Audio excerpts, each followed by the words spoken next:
But the big question still remains in there. Said Ivan Toney, Victor Osimhen, what are you choosing? Let us get into the conversation. Ivan Toney, Victor Osimhen, who are you choosing? This is Fiifi-Manfred on YouTube. Let me hear from you in the comment section. Ivan Toney, Victor Osimhen, who are you choosing? When things are very, very clear on the wall, people do not see. Sometimes some things are very clear, like they are plain, and heading, so people will find out when things are very clear on the wall. And for me, sometimes I understand. Maybe it's not people stuck in trade, maybe it is not their day job, so they don't really get it like that in that regard. I've said it several times, and of course, I will say if you see any transfer news, the first thing you should be very careful of is diction. Cut this part of the video and share it. Let people know that that's what I'm saying. Say any transfer news via will be who and answer will better. First thing, look at diction. Diction is the choice of words of Nipana or transfer news. Words been issue. Are they hedging with words which say might, move, could? Those words usually they are hedging in that regard. And sometimes it's about how emphatic they are. Again, in the transfer business, very important in the conversation in any transfer business. And they say negotiation is very important. It's just like winning a football game. Sporting directors are whet their salt if they're able to win in the transfer market. Inti, Monchi moved from the Spanish La Liga, went to Roma, came to Aston Villa. He's seen as one of the best sporting directors in the game because consistently Monchi is winning the transfer market. When Chelsea wanted to buy Jules Koundé from Sevilla or ended up in Barcelona because they got good money from him, Monchi had won. The job Monchi has done at Aston Villa with the likes of Amadou Onana, Moni and the Adodon team, it seems to be very important. West Ham United went to get a sporting director from the German Bundesliga. Ababeshi a very good team with them. They are winning over there. So every sporting director wants to win in the transfer market. That is why it is very deadly. Sporting directors use journalists. Sometimes the journalists may know, sometimes they don't know. Sometimes certain sporting directors brief the journalist, say, oh, Kasi. If you also put journalistic company, journalistic information. As journalists, there is the insatiable quest to break the news. There is the insatiable quest to lead the news. Na okay, me na me can first, me na church anthem no. Hobby. So sporting directors take advantage of that. They say certain things to certain journalists. They go and say it, but in deep, it's just a smoke screen. You go behind it, and it's a negotiating tactic that certain sporting directors use. Fiifi-Manfred YouTube. If you are new to the channel, thank you very much and welcome. I say they will give you the best in football, tactical analysis, post per-match analysis, in-depth transfer conversation, the whys and hows of the game. Very, very imperative to us, stick and stay. Every day we bring you all the content that you want to hear of Fiifi-Manfred on YouTube. And of course, subscribe to the channel, and turn on notification in the notification channel. Make sure that you do choose all send content in your bar. You are first to have it. Again, share content, send people will also enjoy the content and then have it, and then we can have a lot of motivation to do more for you back to back. It takes a lot of energy, but trust me, I want to say a very big thank you. And then you do 18,000 subscribers of Fiifi-Manfred on YouTube. 18,000 subscribers of Fiifi-Manfred on YouTube. I'm repeating, 18,000 subscribers. We started with nothing. Thank you very much. I'm very appreciative of you, your criticisms, your input, your comments, your disagreement, of course, the praise as well. I'm very grateful, and trust me, express me on. I'm very grateful, and I'll come back to your video. What was I talking about? I was talking about transfer business and transfer breaking news about everybody is looking around their shoulder and people are asking if it's true or not. A lot of people have asked me on Twitter and on Facebook, so what is my take? I reserved it for you here on Fiifi-Manfred on YouTube. It is the story of one Ivan Toney, ISA or Chelsea Football Club. I'll spread it up, explain it, give you all the details of Fiifi-Manfred on YouTube. First of all, see, Brentford have played 2 Premier League games this season. Ivan Toney and Bobby. It is clear. Sir Thomas Frank, who is the manager of FC Brentford, our English Premier League, he has been asked several times about Ivan Toney.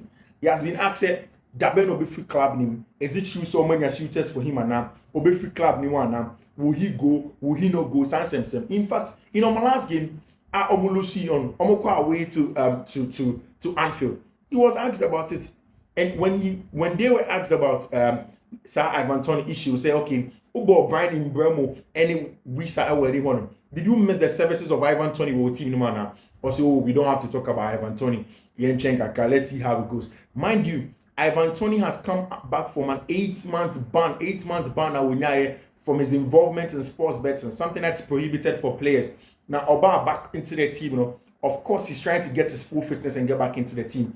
Ivan Toney, one of the, in recent times, so a hold up striker will be receiving the ball with the hold up can be very aggressive, can bully his centre back to experience the English Premier League, and of course he's a lethal finisher. So again, it's very important. Again, there's something about personality here very important in centre forward. Centre forwards are fast about missing chances. Now they will bury their head in shame and stuff like that. Chelsea have had it in recent times in Alvaro Morata and Timo Werner in the past, where these strikers will miss chances. They look worried. They get affected by the psychological toll of missing. What the psychological toll has on them in terms of missing chances. Now, Ivan Toney definitely is different from these kind of strikers, and he is physically, mentally, psychologically a very tough lad. And Unyan team, definitely it is going to help you. Definitely, there's a reason why almost a lot of teams want to have a look at Ivan Toney. There's a reason why almost every other team wants to look at him. But first question, even before we get into the nitty-gritties of if it is true or not, say Ivan Toney ever by Chelsea, or what is the main reason behind Ivan Toney rumor? And I said, have you asked yourself why Arsenal, Manchester United, Liverpool, all of these guys would have loved to have a centre forward in their team, but nobody has gone in for an Ivan Toney? Have you asked yourself why? It's a very, very important question. Tactically, Ivan Toney's fit for some of these teams doesn't help. Ivan Toney is a very good player for teams that use a lot of transitional play, teams that don't necessarily build up from the back. Most of the times, in the aerial threat is very important. But for these strikers, if you look at the kind of chances that fall to a Brentford Erling Haaland, the kind of chances are very important. The ball retention in the box before you can able to fire out is very important, because most of the chances about you will be half chances. These teams will want to stretch play. Now, Ivan Toney doesn't really, he hasn't enjoyed when you stretch play. Either you hold up with Senya in Brandon Boeman or Brentford, then he runs in behind you in the top two. And most of these top teams, the English Premier League, Liverpool, Arsenal, Chelsea, Man City, Man United, don't play with two centre forwards up top. At Brentford, it is Brian Mbeumo and Ivan Toney. And most of the times, or Brian Mbeumo, Joan Wissa, Ivan Toney will on. So maybe one of them will be the targets man, hold up play, the other person running behind. Ivan Toney loves to pick up the second balls and running behind for you. There is a reason why, if you look at Arsenal, they wanted Kai Havertz ahead of Ivan Toney. He doesn't particularly fit the positional play. I don't think Ivan Toney is even as positionally disciplined as some of these strikers that you want in the game are. He is much more chaotic. So in a team where it's a transitional play, it's about chaos football, or chaos ball, as people used to say, he is going to thrive in there. So it's the reason why most of these big clubs are dragging their feet on Abrantia, your friend Ivan Toney, or Honor. Of course, one of the things that you need to know, and I said this morning it was official, Al Hilal and Al Ali in the Saudi Pro League did send in an official bid to them, and Enuti and a Brentford former manager Thomas Frank has been verbatim to Obia say the boy isn't going to play any game because they don't want to risk him or your big assets to the club. 50 million pounds, sorry, and a Saudi Pro League for a proposal. They brought in 35 million first to Brentford. Brentford for said now they are going to get in excess of 50 million pounds from Saudi Pro League to sell off Abrantia friend Ivan Toney. And it's going to be difficult. But just after Sasem out this morning, we know Ivan Toney Ebingham a remuneration around 60 million for himself if he goes to Saudi Arabia. And then the first thing, and he said, Ivan Toney will not go to Saudi Arabia if he has a viable and feasible move in Europe. Again, TNA, Ivan Toney, on will be free. England, Saudi Arabia, so we move over England. Now, somewhere around 11, 12, thereabouts. And the big news that come from Chris Carver from Sky Sports, and a reporter said, Chelsea have asked questions about Abrantia, your friend Ivan Toney. I will explain that to you shortly. But of course, if you listen to what Brentford for sporting director Rasmus Ankerson, first of all, or discussing about the importance of Ivan Toney and then why they need to keep him at bay to make sure they will sell him later, you understand why I'm about to say the things I'm about to in the next few minutes about Ivan Toney, possible to Chelsea, and of course we'll do a comparison between Ono and Victor Osimhen. And I'll ask you, first of all, before we go on, even at this point in time, Ivan Toney, Victor Osimhen, who are you choosing? Ivan Toney, Victor Osimhen, who are you choosing? Ivan Toney, Victor Osimhen. Why not will choose you? Do you want Ivan Toney or you want Victor Osimhen to be lead the lines for Chelsea Football Club? Or you just want anybody who's going to come? If you want Ivan Toney, tell me why in the comment section. I want to know. If you want Victor Osimhen, tell me why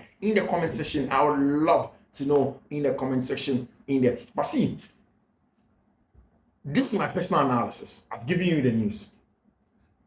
I am very, very confident that the Ivan Toney news is just a brief. Who's that? And in America, Ivan Toney may go to Saudi Arabia. And Chelsea phoning in pay said Victor Osimhen doesn't really have any other suitors apart from Saudi Arabia. And Omen himself, Paris Saint-Germain, have put a deal, have put out of it. Of course, Les Parisiens reported today, L'Equipe reported. I mean, every French outlet, Fabrice Hawkins, who I've told you is my go-to man in French stories, has also reported, he has been claimed verbatim, said Paris Saint-Germain have been clear with Napoli, said they won't bring in any other bid for Brentford and Victor Osimhen.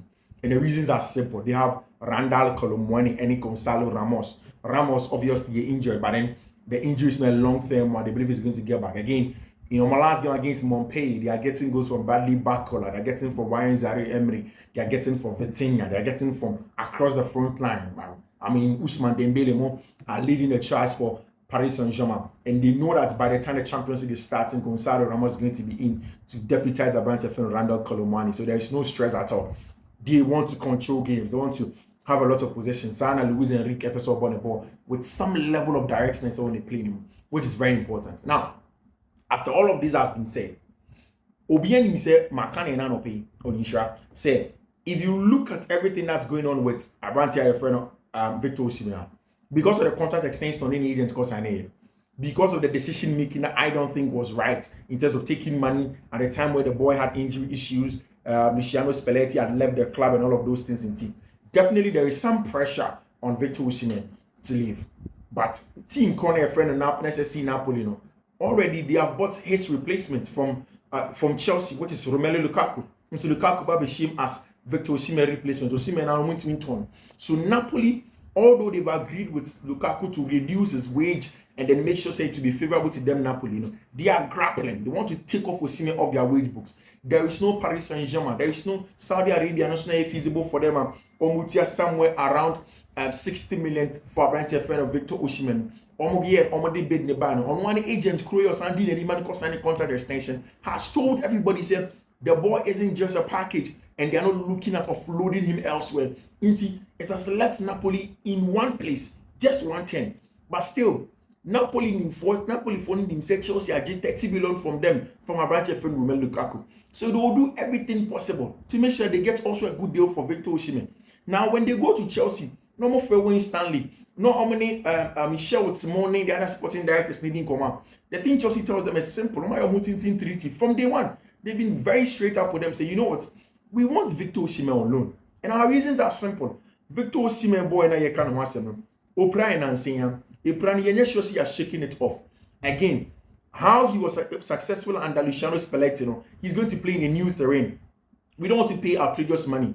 Again, the wages are very important in tea. You better so two wages journey. So on two wages we want him on loan first before we can make that very important decision, because we all agree so an important player in the conversation of football. And Roberto Calanda, who is the agent of Victor Osimhen, and in a disagreement with Chelsea Football Club, and that is where Chelsea will now go to Sky and call Kavanagh and tell him, say, you know what? Yeah, Crown, we've spoken to Ivan Toney. The agents, and they are very possible they want to come and join Chelsea. To one said Victor Osimhen on Badia, then we'll go and get a branch here, friend Ivan Toney to come and play for us in team. What they maybe we'll get Victor Osimhen. So it is very clear. Say Abiana Victor Osimhen, he is not necessarily play at Chelsea for pen. He's not necessarily play at Chelsea as a chinchina. I mean, not Victor Osimhen. I mean, Ivan Toney play at Chelsea. I'm not going for him, but it is just a brief on Chelsea from Chelsea's point to help their negotiation stance and negotiation tactic is a ploy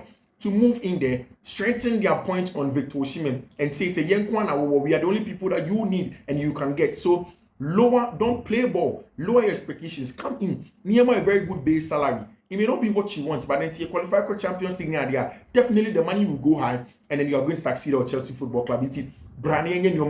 I am very certain say the sporting directors will not sanction. Again, another reason I believe strongly say Ivan Toney just one of a brief to the English journalists to try and strengthen Chelsea's negotiation stance and they say Ivan Toney 28 years, Victor Osimhen around 25, 26 thereabout, I think 24, 25 thereabout age or hold. Now Chelsea have been clear. If they want somebody for that place, they want somebody that is younger. They want somebody that can play there for a very long time. Yes, the experience of Ivan Toney, but then at age 28, 10 and 29, they believe that he is just like a Chilwell. He is just like a Raheem Sterling. They are trying to get off their books into they are not going to get a branch friend Ivan Toney. Again, the wages of a branch friend Ivan Toney. Any player like in Ivan Toney's caliber or in the English Premier League or for Brentford are somewhere around 200,000, somewhere around 175. Or about Chelsea, they will expect to get more from you. They will expect to get 200,000, 250, and that's exactly what Chelsea are trying to do away with. So Chelsea, Benjamin Chilwell, and Raheem Sterling, of course, Lukaku, a free swap. Any branch friend Kepa is a Balaga if you wage bonus. It means that the highest paid player at Chelsea is going to be in the region of either Cole Palmer, Enzo Fernandez, Moise Caicedo, Reece James. These are the players that are going to take the most money over there, and that's where they want it. 170, 175 thereabouts, but then also drive it with a lot of success on the field of play. Then it becomes more sustainable. They can qualify for Champions League. Then they build a formidable side that can compete for a very long time. So again, the financial part's another reason why I don't think that Ivan Toney is a feasible deal for Chelsea, and I don't think they're going to move to Chelsea. I strongly do believe that it's a brief from Chelsea sporting directors, the owners and the board, to strengthen their negotiation stance on Abrante and Victor Osimhen and to try and force Napoli's hand into selling, because I mean at the end of the day, when you be a Yana Bitima Tomboy and Amaya Inti, lower your guns, sell the boy for us, let us get him. So that is the analysis of Abrante and Ivan Toney possibly moving to Chelsea, and then of course same for Victor Osimhen possibly staying at Chelsea and the things that's going over there. I mean, just a few more hours, about 72 more hours, and the transfer window, it's going to close, and once it closes, we'll have finality on all of this issue. There's a lot, of course. Again, I want to ask you, Jadon Sancho, what do you think? Are you in for Sterling or you're up for Sancho? Of course, see, the only reason there are feasible reasons why Sancho will come to Chelsea.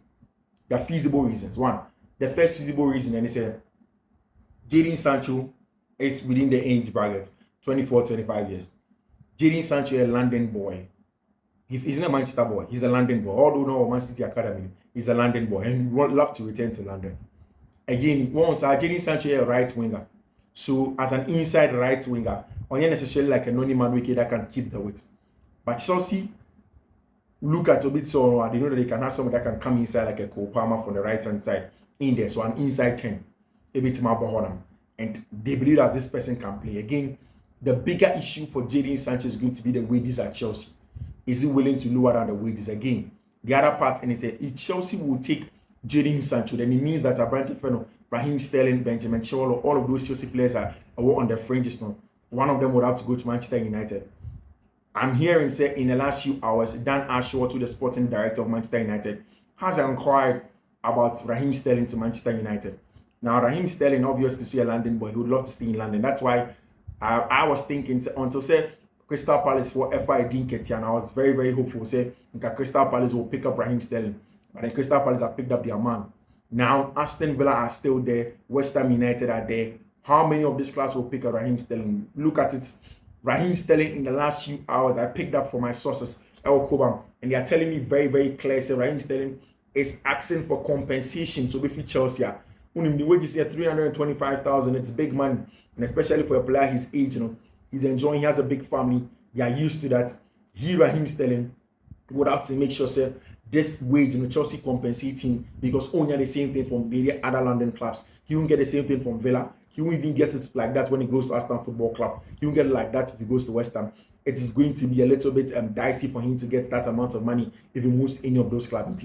He's asking Chelsea for compensation before so moving to any club. And of course, Manchester United would want to let Jadon Sancho go because Jadon Sancho and yet will be in the plans of Erik ten Hag as a manager. So how are they going to marry the two and then get him to stay at Manchester United? For him to move to Chelsea and by Chelsea before Brantia, definitely Jadon Sancho. I don't necessarily think that Jadon Sancho is a right fit at Chelsea, to be very honest with you. I don't think so. I really do think so. If you look at Jadon Sancho, he is a player that plays in the right inside. I mean, the right half space when it comes inside. Doesn't necessarily have the touchline. And I think that this is a quality that Chelsea has it a lot. There's this boy in the Chelsea Academy that they call Tariq George.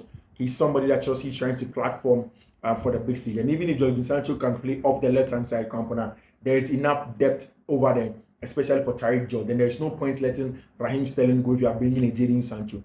And that's what makes it a little bit dicey for me. So Chelsea may not do that deal for Brentford for Jadon Sancho. There is enough wingers up top for Chelsea Football Club, enough star boys over there, and there is no need for Brentford for Jadon Sancho if they are going to let Raheem Sterling go. So yes, multiple reports are coming in, but in my own analysis, no, I don't think Brentford for Jadon Sancho is going to come to Chelsea for reasons that are obvious to me. Of course, Manchester United have gotten their man, Brentford friend Manuel Ugarte, of course, an important player.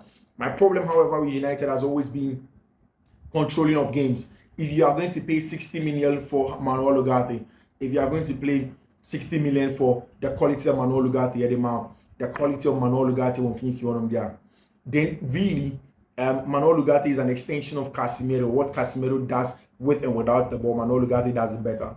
I'm thinking that Manchester United could have spent that money on a Brentford friend Jean Neves. Maybe they didn't do proper scouting and they had to fall on team friend Paris Saint-Germain to get in a Brentford friend. Manuel Ugarte to come to the English Premier League. See, if you want a player that can eat a lot of space, that can eat a lot of grass, that cover a lot of ground, that is athletic, that's very physical and combative, that's the mentality of a Uruguayan to win battles and win duels, definitely Manuel Ugarte is the guy. And I've said it several times. Unimbono, very good in terms of ball winning ability. When he has possession, necessarily he's not the best in possession, and that's why under Luis Enrique he didn't really fit.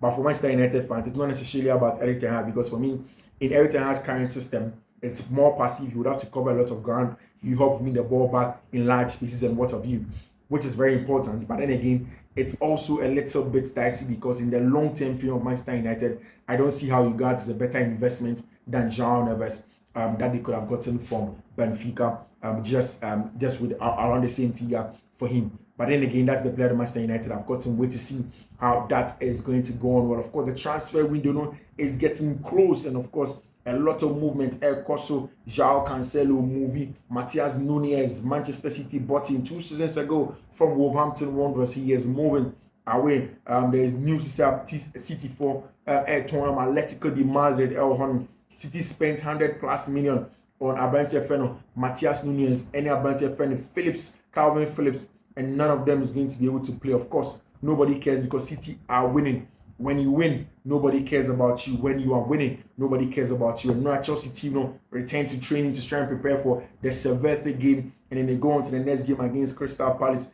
Chelsea still in the race, of course, according to Gianluca Di Marzio for Abrantia, your friend Jadon Sancho. We wait to see, of course, we wait to see how things are going on in there. Of course, if we look at the quality I show, I don't think so a priority. Like I've said it, Pedro Neto is solid on the left in there, on the right, Cole Palmer fits better over there. I don't think so Brentford and Jadon Sancho is a priority. I don't think so necessarily if you are taking off Sterling and bringing in Sancho, it helps anything. More like trying to get Sterling's wages off the books on winger. We don't have, apart from Mudryk, who is misfiring. If the fee and wages near right are very lower and Chelsea are not paying anything addition to Sterling now, then why not Chelsea may get him? Chelsea may believe, okay, maybe Mudryk is not ready really to help, and Sancho will offer the depth that Chelsea needs on the left-hand side. But that will also slow down the progression of Rancher and Tariq George on the left-hand side in there. But we wait to see how stuff like that are going